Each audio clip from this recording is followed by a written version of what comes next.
What's up mga meng? So for today's video nga ay mag-ayos kami ng aming sala.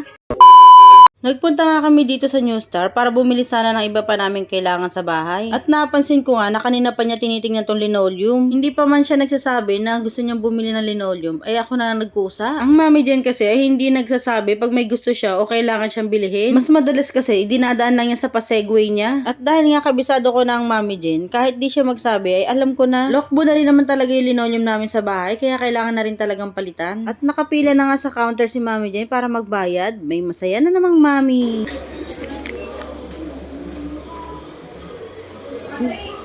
Iting aso. Iting aso. Tuntuan na naman, oh. Tuntuan na naman, oh. Mami mo, tuwan-tuwa. At nagtanong pa nga ang marites kong anakis. At ako naman ay nandito lang sa Gedli habang hinihintay sila. Panay lang pa cute kahit di naman cute. At dahil nga ang tagal ng mami dyan namin sa counter ay nainip na nga kami ni Lucas. Kaya ito't nagsayo-sayo na nga lang kami. At akala ko nga tapos na magsayaw, yung pala yung may pahabol pa. Natawa tuloy ako. Pagkatapos nga namin sa New Star ay pumunta naman kami dito sa may Frank, sa may terminal ng GMA. Kako ay bumili muna kami ng merienda bago kami umuwi at ako'y nagugutom na. Syempre kung may pambara ay dapat may panulak din. Kaya bumili din kami ng favorite naming mango graham shake. At dito lang din niya sa may terminal ng GMA. At andun nga si Mami Jan at Lucas kay Myers habang naghihintay sa akin.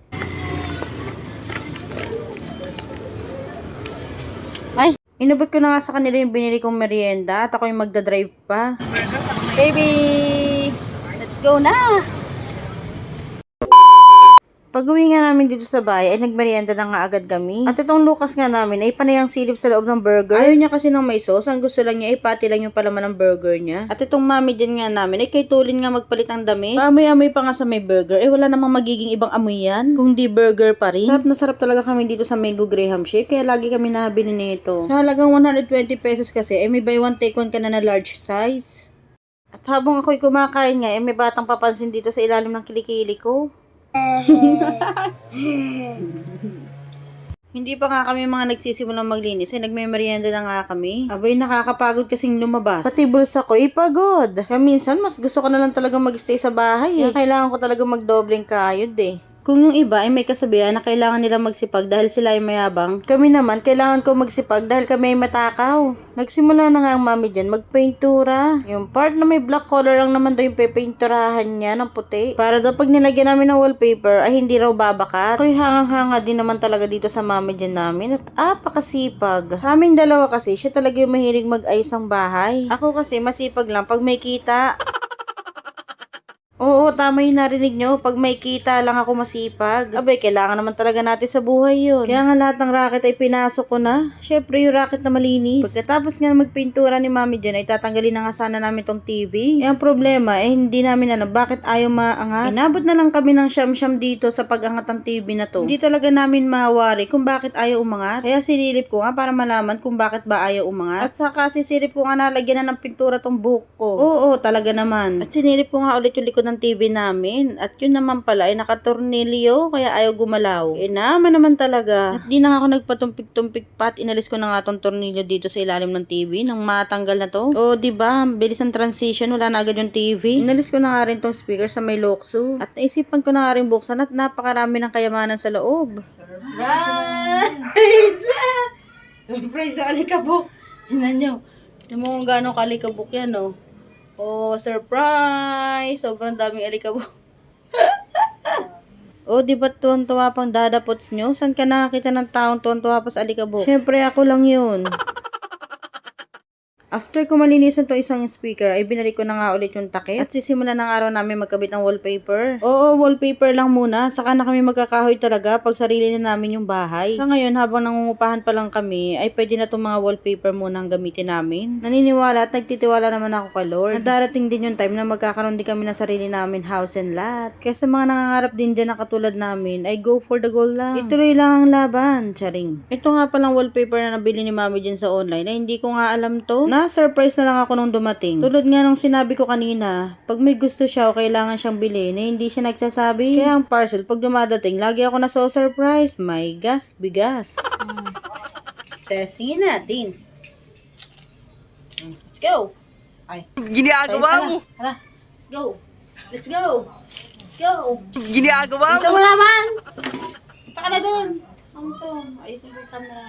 At sa dami-dami ng ganap, sa wakas nga may kakabit na namin tong wallpaper. Nagsukat-sukat na nga muna kami bago namin idikit para malaman namin kung hanggang saan kayang abutin ng wallpaper na to. Pagdating nga dito sa bandang dulo, sabi ko nga susukatin ko na lang ng paghinto para kung hindi na mahirapan ng mami dyan sa pag-akyat baba sa bangko. At seryosong seryoso naman ngang nanonood sa pinagagawa ko.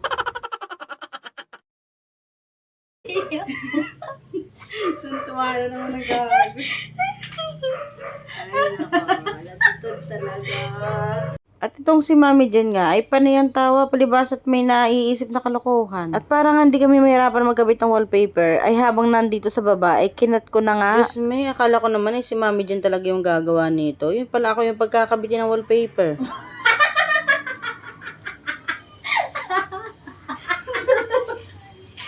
Ay, di ba? Natatawa ka! Siya nga naman na ito, gali na! Ayaw mo. Ayaw mo pa kasi yung ulan. Bumulilis eh. Awakan mo nga! Awakan mo nga! Sukatin mo nga, sukatin mo nga. Alin mo! Ano mo yan na yung pinagtanggalan? Laki na yun. Ano sa pati? Yung pinagtanggalan na karton. Bagal lang.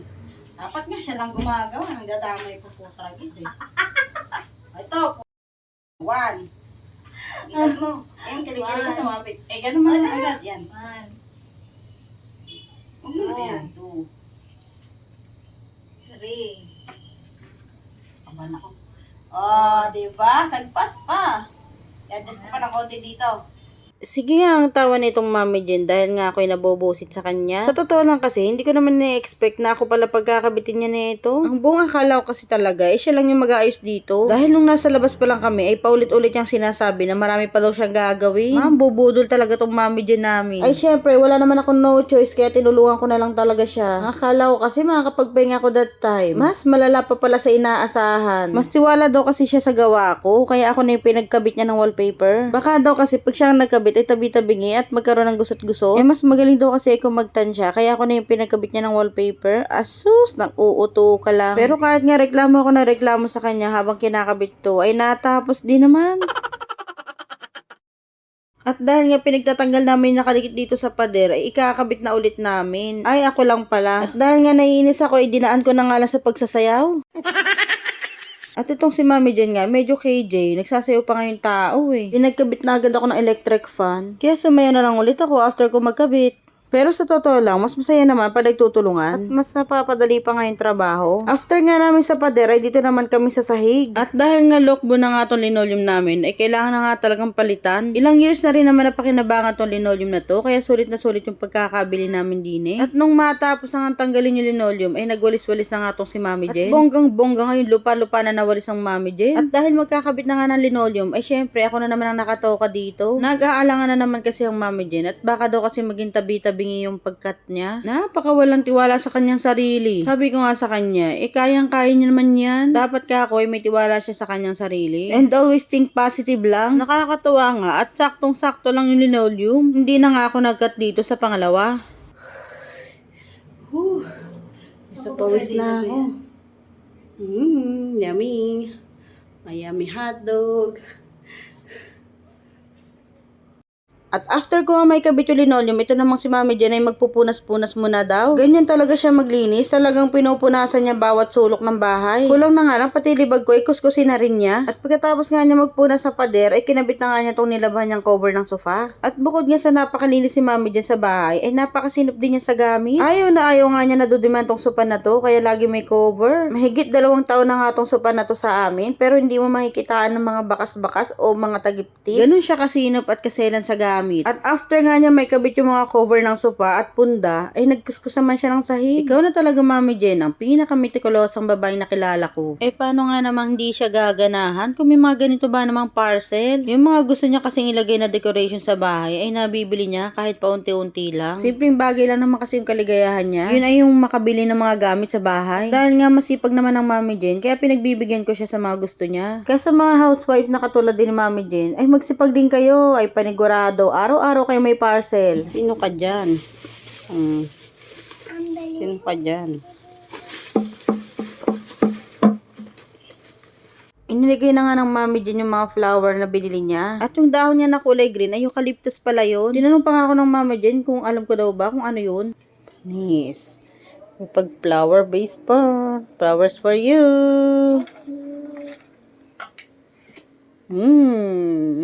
At after how many hours nga na pag-ayos namin ay natapos din kami sa wakas. Sarap lang din talaga sa feeling, lalo na sa ice pag ganito yung bahay mo, na kahit maliit lang ay maayos at malinis. Lalo na pag yung pagod na pagod ka, ang sarap magpahinga pag ganito yung makikita mo. At dahil nga malapit-lapit na rin magpasko, ay tama-tama nga tong ilaw-ilaw dito sa may sala namin. Ilaw-ilaw na lang muna, nakalimutan ko kanong tawag lang naman. Salamat sa panonood! And bye! Thank you!